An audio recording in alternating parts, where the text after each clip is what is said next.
The Uganda-Rwanda border remained closed 2 years down the road to human and cargo traffic since the Rwandese President Paul Kagame closed the border. This has affected business to Ugandan business people who used to trade between Rwanda and Burundi. Rwanda is the easiest road to Burundi for Ugandan business people, and two is even affecting the revenue to Uganda. Exclusively speaking to the spokesperson of the Kampala City Traders Association, Issa Sekito, the Rwanda-Uganda border closure has affected their businesses in various sectors in the country, but also in Rwanda and Burundi, since it was good business for the three countries if the border was to remain open. That means the budget of this year, 2021-2022, will be hard to achieve. It was very big business between Rwanda and Uganda, because it is also the easiest exit to Burundi.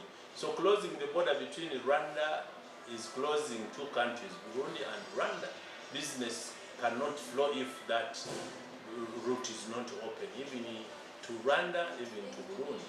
So you are closing out to two members, and this cannot be little money that is being lost in form of agricultural produce, transport, logistics handlers.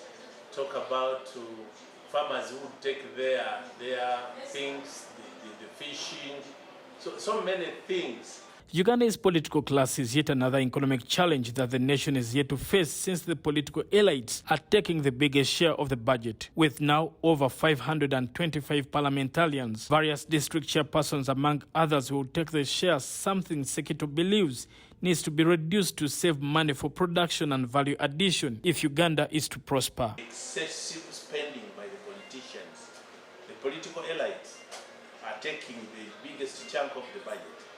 And this means money that is needed for production and other economic activities is lessened by the overhead costs so met by the politicians, who allocate themselves billions and billions of shillings in the guise of leadership and guidance. We must have leaders, but you don't need leaders at the expense of production, at the expense of other businesses being worked upon. So, can government think about reducing government expenditure?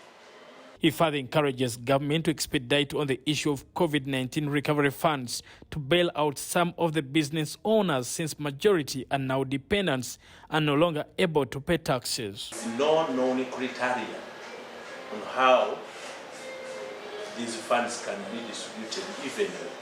What is the choice? Do they fall compliance to Revenue Authority, standards issues, discipline, regional balance?